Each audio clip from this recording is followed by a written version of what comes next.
You guys know the ladies on The View, the ones that are ugly on the inside and the outside. Well, they showed their true colors after Donald Trump's recent assassination attempt. Let's watch. It was a very disturbing weekend, you might have noticed, of political violence when a would-be assassin narrowly missed former President Trump during a Pennsylvania rally. In case you haven't seen this, watch it. Take a look at what happened.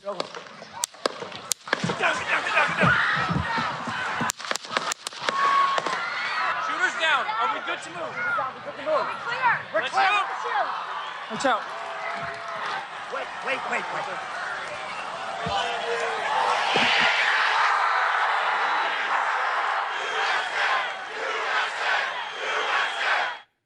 Trump was injured. Former fire chief and father of two, Corey Compertor, was killed.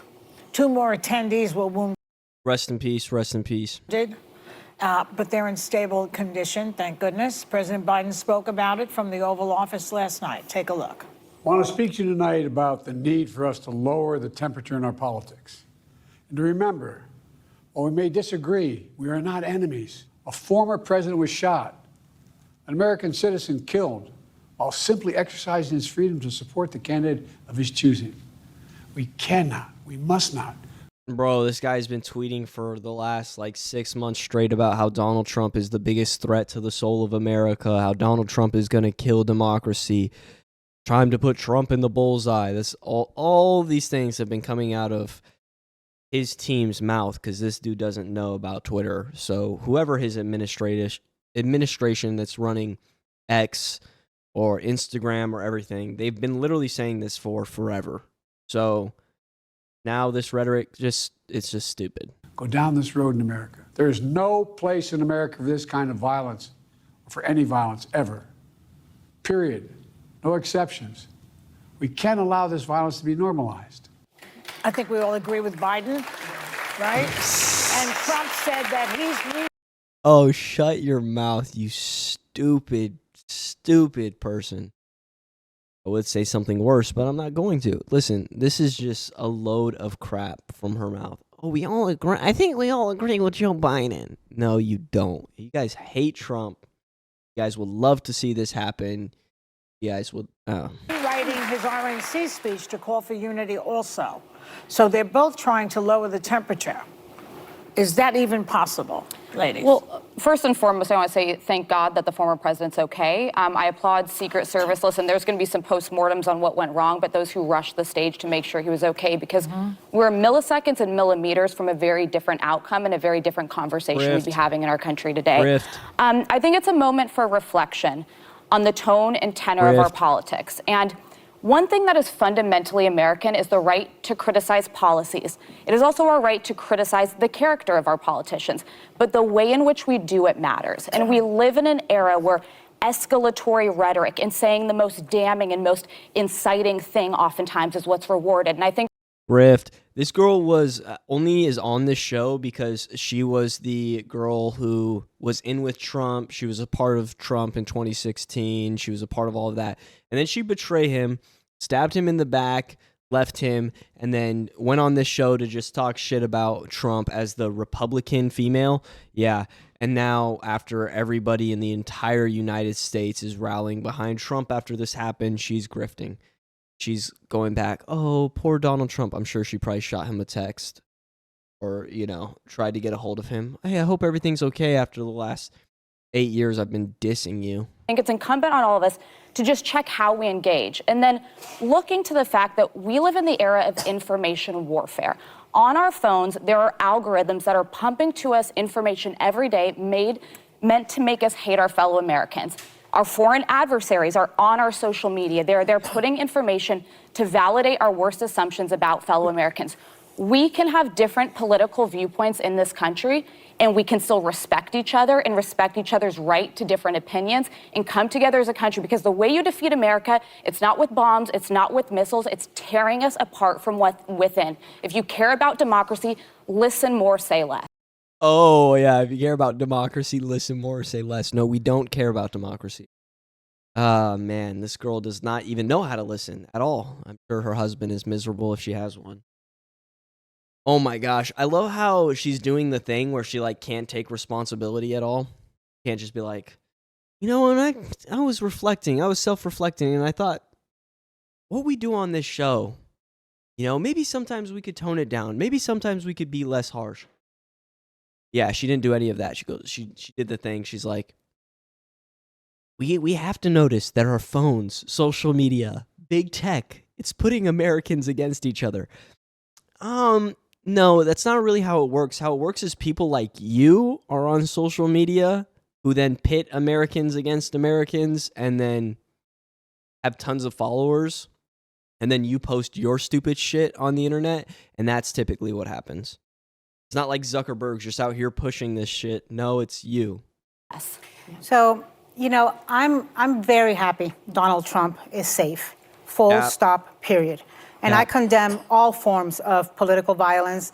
I'm simply heartbroken for the family of Corey Compertori, a volunteer fire chief, a father, a husband who lost his life shielding his family simply for going to a political rally. And I was watching it live because I thought he was going to announce his VP that day. That was part of what was being said. And I immediately thought it was a shooting. And I was shocked and I was heartbroken because I fled political violence in Nicaragua. And to me, this is something that's not supposed to happen in America. I felt the same way when I did watching January 6th. These attacks on democracy, on America, don't happen in this country. The same thing with January 6th, really? Really? This is the equivalent? I'm sorry. Who almost got assassinated on January 6th? AOC? Oh, wait. She wasn't even in the building. And she made up a sob story. They happen in other places. And I'm very happy for President Biden. I'm very happy that he's taking the opportunity to be on air now 3 times, asking us to call on our better angels, asking us to unite, asking us to tamp down the rhetoric. I'm going to try to heed his words. Today is a day, I think, and this entire time for self-reflection and a call to unity. I truly hope Donald Trump uses the platform he has to do that. And I also need to say, I hope that at some point in this country, we do have a conversation about what is happening, because we can't just react when it is our side. What was this again? It was, you know, a 20-year-old lone wolf, white, whack job with easy access to a gun. And we have to have a conversation about that, because it wasn't a drag queen. Why does it matter that he's white? It wasn't an immigrant. It wasn't a pissed off liberal woman. This keeps happening. And That's why it matters that it's white. That's why it matters that it's white. By the way, she just said it. He was a white 20-year-old who had access to a AR. It wasn't a drag queen. It wasn't a liberal woman. It wasn't an immigrant. Right. Because if it was, you most likely wouldn't be even talking about identity politics. The only reason why you're bringing up identity politics is because he was white. That's it. And we need to react, not as left or right, not as Republicans or Democrats. We need to react as Americans. All right. And we need to ask better. Okay, I just want to add that the shooter, yes, he was a 20-year-old kitchen worker from nearby Bethel Park in Pennsylvania. According to a CNN report, a senior law enforcement official said that he bought 50 rounds of ammunition from a local gun store hours before the rally. Shouldn't that have been reported? Somebody buys a 20-year-old white guy? I mean, we've seen that many times now, young white men with guns, and nobody reported that he bought 50 rounds of ammunition? Is this seriously what the conversation is right now? That stores need to report white guys? This is like how they would just pat down black people. And they just used racial discrimination. The police force used racial discrimination against black people. No, Joy, there's a lot of 20-year-old white guys who buy guns and buy ammo and go shooting all the time. There are a lot of them. That would be silly to report all of them. Well, there's also a post-mortem, as Alyssa said, is really needed, because if you look at the layout of this speech, there was one building that they had not checked at all, which seems like a very blatant oversight of some form. So I know those meetings will be had. When you mentioned this seems of another place, like this doesn't happen in America, I feel like this seems like another time, because most of us have only read about assassinations or attempts in history. Well, I was there. Well, okay. For I all was of going to them, let you go including with Lincoln. my age reference too, but I mean, you read about them, kind of like the '60s were rife with these sorts of things. It was a terrible time in America. To say that this doesn't happen in America is false. No, but I mean, it happened, and it happened in your lifetimes to Reagan. Yes. And Gerald Ford there were attempted attacks on his life. I was there when Martin all Luther of these King was examples shot. you're having are a very long time ago. No, but Sarah, just in the last 7 years, Steve Scalise, I know January Can I 6th, just Mike finish my Pence, point? There's a lot of Pelosi. political violence. I recognize Gabby that, Gifford. Nick. And I think the fact that President Biden came out and did exactly what he should. First of all, he referenced he had spoken with the former president. He referenced the victims of this. And then he had a very unifying message about we are all the same in recognizing that political violence has no place in this country. I also think there'll be a unique example not only to self-reflect, but we already heard that President Trump has changed his remarks at the RNC to have a more unifying tone.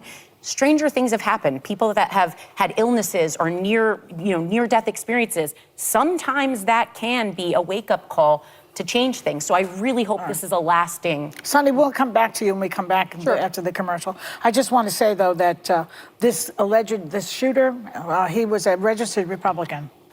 He also donated $15 to Act Blue in 2021, which is an odd thing, but he was a Republican. Look, I think Biden's Oval Office. He was a Republican who donated to Act Blue, Democrat Foundation. Address should be a guide to all of us. I think he, and I'm going to follow his lead. And when he said there should be no place for political violence in this country, I think he is absolutely right. But when you look at the stats, political violence has reached new heights in this country.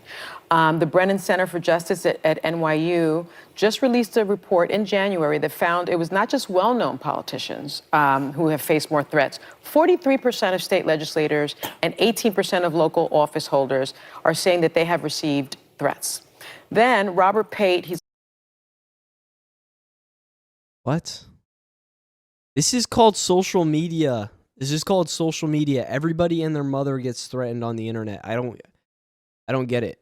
Is this like a threat in person? In-person threats? Because those are the only threats that really matter. Everybody on social media always says, oh, if I see you, let me catch you outside. I'm going to punch you in your face. No, you're not. No, you're not. Nobody that says anything like that on social media should ever be taken seriously. So with the rise of social media, there's also going to be a rise of political violence. He's a political scientist, very well known out of the University of Chicago, conducted a nationwide poll, right, on the topic just last month. 10% of those surveyed said that the use of force is justified to prevent Donald Trump from becoming president. A third of those who gave that answer said they also owned a gun. Then 7% of those surveyed said they support force to restore Trump to the presidency. Half of them said they owned guns. So I know everybody always says it's too soon to talk about guns, and that we should, because there has been a terrible death of a father of two, that we should, thoughts and prayers should be where we go. I say no. I say now is the time to talk about the common denominator when it came to this assassination attempt is America's fascination and obsession. Nobody cares what you say. Nobody cares what you say. I say no. I say now's a good time. I am Sonny Hostin, and I say right now is a great time to talk about guns. Okay, that's it. I'm sick of this. No. Let's actually, for you guys, we'll keep watching. Obsession with owning guns. And it's just, that's the truth. Yeah, the signs went up. Applaud, applaud, clap, clap. And I'd like to think they're rifles, they're AR-15s and capacity bump rifles. stocks. And the Supreme Court just found that it's fine to have bump stocks. And so I'd like to think that the issue of gun control would resonate now more. And but rather than that, I think what's going to happen is we're going to have more of this rhetoric of, had there only been more good guys with guns. Had the Secret Service done their job. Oh, shit. Is that even allowed on YouTube? Yeah, let me say that again.